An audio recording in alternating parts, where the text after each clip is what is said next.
كنت في حرام عليكم، الراجل بارك له الاول، سيب له ساب حاجه ثانيه. انت حضرتك سمعت الرد؟ كنت في شادد الفيش. وعامة ده ما يعلق في الاجابه. بس اقول لك حاجه، لو هو قاعد في اسكندريه يبقى برافو عليك، كان لازم يفصل. لا، ما هو انا سمعت له مداخله امبارح كده في التلفزيون، قال لهم انا في اسكندريه على البحر شادد الفيش. لا والله العظيم لازم يفصل يعني. كويس انه لا الحقيقه خلي بالك يا سيف، احنا بنلعب ماتش كل 3-4 ايام، كلها ماتشات يعني. لا مش اي ماتشات، ده ظروف ماتشات مصريه كلها بالنسبه لنا، فلازم في اليوم كده كل ماتشين 3 الواحد ياخد يوم كده لازم.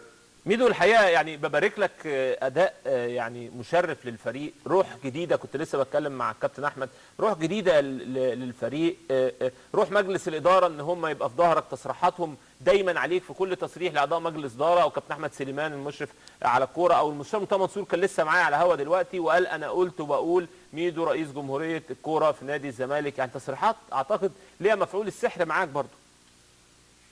يعني هو طبعا لما بتشتغل مع مجلس اداره بيديك الدعم، وده بيديك ثقه كبيره جدا في الشغل، بيدي ثقه كامله للجهاز. احنا من اول يوم مجلس المشروع قلنا ان المجلس ده بيمثل لنا قوه كبيره جدا، على عكس ما الناس كانت متوقعه ان هيبقى في مشاكل او يعني ممكن بوصول مرتضى منصور لرئاسه الزمالك ان يبقى في مشاكل بينه وبين الجهه الثانيه او بينه وبين ميدو، لكن الناس شافت ان مرتضى منصور يعني راجل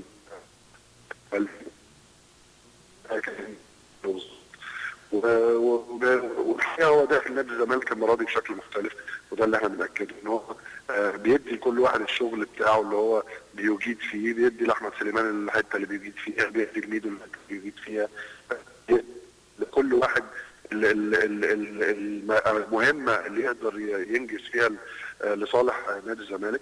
الحقيقه احنا سعداء بالدعم ده، وكنا محتاجين الدعم ده في وقت كان صعب علينا في الفريق، لكن الحمد لله يعني من اول ما هم تولوا المسؤوليه واحنا ماشيين كويس جدا حتى من قبليها، وان شاء الله نكمل بنفس الشكل باذن الله.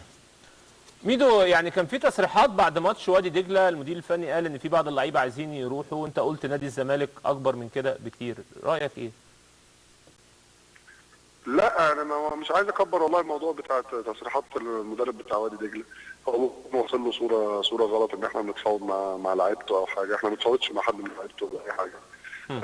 حتى اللعيب الوحيد اللي عندهم اللي هو كان ناويين يجي نادي الزمالك ده لعيب فري، ولعيب يعني احنا قوانين ان احنا نتكلم معاه، ورغم كده لا عايز يتكلم معانا، قلنا له لا استنى نسال ماجد ثاني هل انت فعلا عقدك منتهي ولا لا. فهي دي طريقه الشغل اللي احنا بنشتغل بيها، احنا بنحترم كل الانديه وبنحترم تعاقدات كل الانديه، وكابتن احمد سليمان معاك حتى يعني احنا شغالين في خط واحد، ان حتى لو في مزايده من انديه او انديه منافسه على لاعب معين احنا بنترك اللعيب ده، يعني حتى لما يجي لعيب وهو بيتكلم معانا بيجيب لنا سيره النادي الاهلي او بيجيب لنا سيره اي نادي ثاني هو عايز ينضم ليه، بنقول له اتفضل، يعني احنا مش هنخش في مزايده مع اي نادي علشان خاطر اللعيب.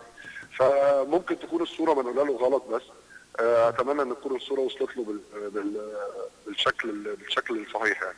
هو دلوقتي مسار على بعض المواقع ان ميدو اراد ان يكون مورينيو ولكن لم ينجح، رايك ايه؟ لا مش هرد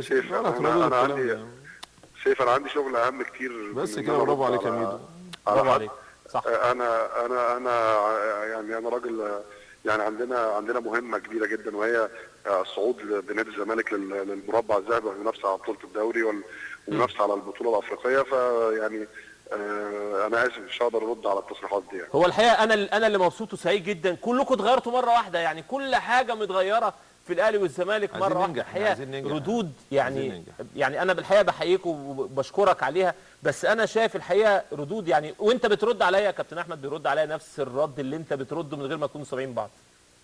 لا يعني اصل انا مش عايزين نخش في اي مهاترات طلعنا بره تركيزنا، احنا عندنا مهمه معينه جايين ان شاء الله نقضيها بنجاح، فمش عايزين حاجه تطلعنا بره تركيزنا، لكن في نفس الوقت مش عايزين نسمح لحد ان هو يدخل اسم نادي الزمالك في مهاترات. برافو عليك. يعني اسم نادي الزمالك اكبر من ان هو يخش في مهاترات، وعشان كده حتى لما بنطلع نتكلم بنطلع الدفاع عن نادي الزمالك فقط. انما مش عايزين يعني نادي الزمالك اكبر من ان هو يتحط في جمله يعني الهدف منها هو المعاطرات يعني. تمام. قول لي في دقيقه يا ميدو 3 حاجات بتحلم بيهم السنه دي. بحلم ان انا يعني ان شاء الله انافس على بطوله الدوري وبطوله افريقيا، دول الحلمين الاساسيين. الحلم الاهم ان انا نفسي اخس 20 كيلو يا سيف. طب بقول لك ايه، صليت الجمعه اللي فاتت ولا لا؟ صليت. شفت انا، انت مش عارف، انت مستغرب ان انا بصلي الجمعه. والله العظيم. طب والله العظيم اقول لك حاجه، والله العظيم واحنا على الهوا اهو، مش انا بكلمك، انا اكتر واحد في الدنيا سعيد بتجربتك دي، وبقعد اتفرج على ماتشات نادي الزمالك ونفسي تنجح، ونفسي يبقى التجربه دي حاجه كبيره جدا، لان حاسس انها هتفرق مع كل الجيل اللي جاي. ان شاء الله ان شاء الله. ربنا يخليك يا سيف.